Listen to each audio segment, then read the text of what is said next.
अस्सलाम वालेकुम दोस्तों, साबिर दवाखाना में आपको खुश आमदीद। हम इस चैनल के ज़रिए तिब के इल्म और अपने मुजर्रब नुस्खाजात को अवाम तक पहुँचाने की कोशिश कर रहे हैं और तिब से मुतल्लिक़ मालूमात और मुख्तलिफ़ बीमारियों के असबाब, इलामात, परहेज़ और इलाज से मुतल्लिक़ अपने इल्म के मुताबिक अवाम की रहनुमाई करते हैं। आज हम इस वीडियो में असाबी कमज़ोरी, पट्ठों के खिंचाव और मर्दाना कमज़ोरी से मुतल्लिक़ मालूमात फराहम करेंगे। नाज़रीन, आजकल हर दूसरा इंसान ज़हनी दबाव और असाबी तनाव की वजह से सेहत के हवाले से परेशान दिखाई देता है। कोई रात को नींद न आने की शिकायत करता है, कोई सुबह उठते वक्त थकन, दुखन और सुस्ती का गिला करता है। किसी को जिस्मानी दर्दें बेचैन किए हुए हैं तो किसी को आम कमज़ोरी ने तंग किया हुआ है। इसी तरह तकरीबन हर दूसरा फ़र्द पट्ठों में खिंचाव, तनाव और ज़हनी इज़्तिराब पर मुब्तला पाया जा रहा। इस तरह की इलामात को माहिरीन असाबी कमज़ोरी का नाम देते हैं। आसाब हमारे जिस्म का एक इंतहाई अहम और लाजमी हिस्सा है। आसाब हराम मगज़ से जुड़ा वो निज़ाम है जो पूरे जिस्म के तमाम तर अफ़आल को कंट्रोल करने में बुनियादी किरदार का हामिल है। आसाब हमारे जिस्म की हरकत व सकनात को मुनज़्ज़म करके दिमाग से आज़ा और आज़ा से दिमाग तक पैगाम रसानी का काम बखूबी सर अंजाम देते हैं। हमें कमज़ोरी वाक़ हो या इनकी कारकर्दगी में नुक्स आने लगे तो इंसानी बदन बहुत से मसाइल का शिकार हो जाता है। असाबी कमज़ोरी से पूरा बदन कमज़ोरी में मुब्तला होने लगता है, क्योंकि न सिर्फ असबी निज़ाम बल्कि इंसानी जिस्म के तमाम तर निज़ाम ही दिमाग के ताबे अफ़आल सर अंजाम देते हैं और बिल वास्ता या बिला वास्ता ये सब असबी निज़ाम से मरबूत भी होते हैं। यूँ जब असाबी निज़ाम की कारकर्दगी में खराबी पैदा होती है तो पूरा बदन इंसानी मुतासर होने लगता है। तो आइए दोस्तों, असाबी कमज़ोरी की इलामात के बारे में भी बात कर लेते हैं ताकि इस कमज़ोरी को समझने में दुश्वारी ना हो। असाबी कमज़ोरी की इलामात इस तरह ज़ाहिर होती हैं कि जिस्मानी कमज़ोरी नुमायाँ होकर सुस्ती और काहली का गलबा होने लगता है। चेहरा बेरौनक होकर अफसुर्दगी सी छाने लगती है।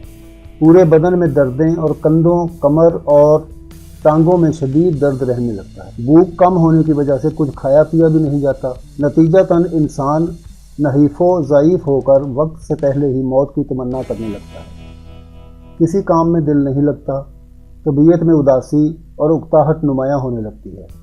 बाज़ औक़ात मरीज़ मायूसी और नाउमीदी में इस कदर घिर जाता है कि ख़ुदकुशी तक करने के बारे में सोचने लगता है। घबराहट और खौफ से हाथ पांव सर्द और ठंडे पसीने भी बकसरत आने लगते हैं।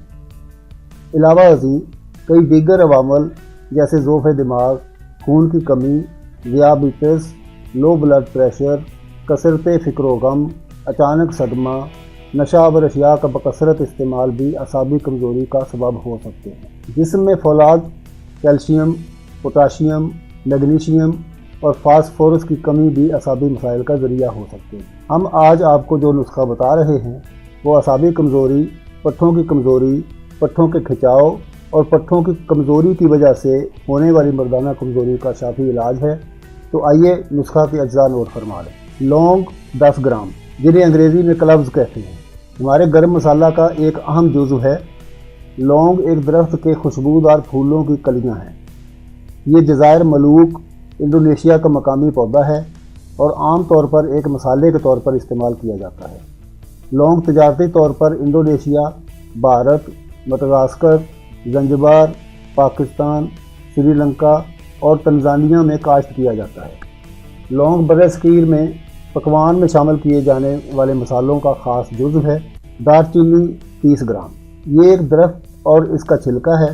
ये अगरचे इसके नाम को चीन से मुनासबत है, लेकिन दरअसल ये चीन में नहीं होता बल्कि जज़ायर शर्कुल हिंद में पाया जाता है। इस दरख्त का छिलका गर्म मसाला का जुज़्व है। पत्ते भी बतौर मसाला इस्तेमाल होते हैं। इसके अलावा देसी और अंग्रेज़ी अद्वियात में भी इस्तेमाल होता है। जावित्री 20 ग्राम, इल्म नबातियात में जायफल पौधों की एक जेनस का नाम है जिसमें कई अक़साम की अनवा शामिल होती हैं, जबकि वो आम बीज जिसको अमूमन पकवान में इस्तेमाल किया जाता है, इसका मुकम्मल नाम जायफल तैयब है, जो बज़ाते खुद जिनसे जायफल का एक रुकन है। जायफल तैयब के पौधे में मौजूद बीज पर सुर्ख छाल से जावित्री, इसी बीज के खोल के अंदर मौजूद अजमा से जायफल हासिल होता है। कुचला मुदब्बर 100 ग्राम, कुचला कोट के बटनों के बराबर एक फल होता है।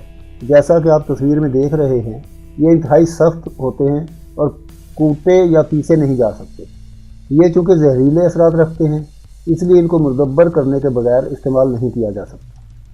ان کو مدبر کرنے کے بہت سے طریقے ہیں، ہم یہاں آپ کو آسان ترین طریقہ بتا رہے ہیں تاکہ آپ کو کوئی مشکل پیش نہ آئے۔ آپ نے پنساری سے کچلا لے کر اس کو لوہے کی کڑاہی میں ریت ڈال کر اس میں ڈال دینا ہے۔ کڑاہی کو چولہے پر رکھ دیں اور جس طرح دانے بھونے جاتے اسی طرح ان کچلوں کو ریت میں بھونیں۔ جب اچھی طرح بھن کر سیاہی مائل براؤن ہو جائیں تو فوراً آگ سے اتار لیں اور گرم گرم ہی چاقو کی مدد سے چھیل لیں اور درمیان سے 2 کر کے اس کے اندر آپ کو چھوٹا سا پتا نظر آئے گا، اس پتے کو دور کر دیں اور باقی کو گرم گرم ہی زوردار ہاتھوں سے کوٹ کر باریک کر لیں۔ پھر دیسی گھی لے کر اس میں اس سفوف کو بنیا کر لیں۔ بس کچلا مدبر تیار ہو گیا ہے۔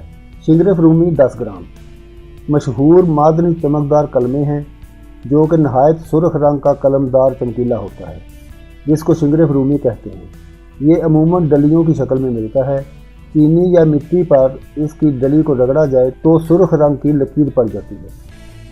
یہ پانی سے 8 گنا بھاری ہوتا ہے۔ اس میں 75% پارا ہوتا ہے۔ مرمکی 30 گرام یہ ایک درخت کا شیر ہے۔ جیسے برگد یا بوڑ کے پتے یا ٹہنیوں کو توڑنے سے دودھ نکلتا ہے اسی طرح اس کے درخت سے بھی دودھ نکلتا ہے جو خشک ہو کر گوند کی طرح بن جاتا ہے، مگر یہ گوند کی طرح لیسدار نہیں ہوتا، پنساریوں سے چمکیلی ڈلیوں کی صورت میں مل جاتا ہے۔ چلیں ناظرین، آپ اس نسخے کو بنانے کی ترکیب بھی اچھی طرح سمجھ لیں۔ سب سے پہلے آپ شنگرف رومی اور مرمکی کو کسی عمدہ کھرل میں ڈال کر کھرل کریں۔ کھرل کرنے کا وقت کم از کم 3 گھنٹے ہونا چاہیے۔ جب دونوں چیزیں یکجان ہو جائیں اور شنگرف میں پارا کی چمک باقی نہ رہے تو اس سفوف علیحدہ محفوظ کر لیں۔ اب باقی ادویات کو لوہے کے ہاون دستے میں کوٹ کر باریک کر لیں۔ سفوف جتنا باریک ہوگا اتنا ہی فائدہ مند ہوگا۔ تمام ادویات کے سفوف میں اب پہلے والا شنگرف اور مرمکی کا سفوف شامل کر کے اچھی طرح مکس کر لیں۔ اب اس سفوف سے 500 ملی گرام والے کیپسول بھر لیں۔ 1 سے 2 کیپسول صبح و شام نیم گرم دودھ کے ساتھ کھانا کھانے کے آدھ گھنٹہ بعد استعمال کریں۔ انشاءاللہ 2 ہفتوں کے استعمال سے اعصابی کمزوری ختم ہو جائے گی۔ ناظرین، اگر آپ کو اس نسخہ کو بنانے میں دقت محسوس ہو تو ہم سے بنا بنایا طلب کر سکتے ہیں۔ آرڈر کرنے کے لیے اسکرین پر ہمارے نمبر نظر آ رہے ہیں۔ اگر آپ کو یہ ویڈیو اچھی لگی ہو تو اسے لائک کرنا، اپنے دوستوں کے ساتھ شیئر کرنا اور جاتے جاتے ہمارے چینل کو سبسکرائب کرنا نہ بھولیں۔ ملتے ہیں اگلی ویڈیو میں ایک نئے نسخے کے ساتھ۔ اپنا بہت خیال رکھیے گا اور ہمیں اپنی دعاؤں میں یاد رکھیے گا۔ اگلی ویڈیو تک اجازت، اللہ حافظ۔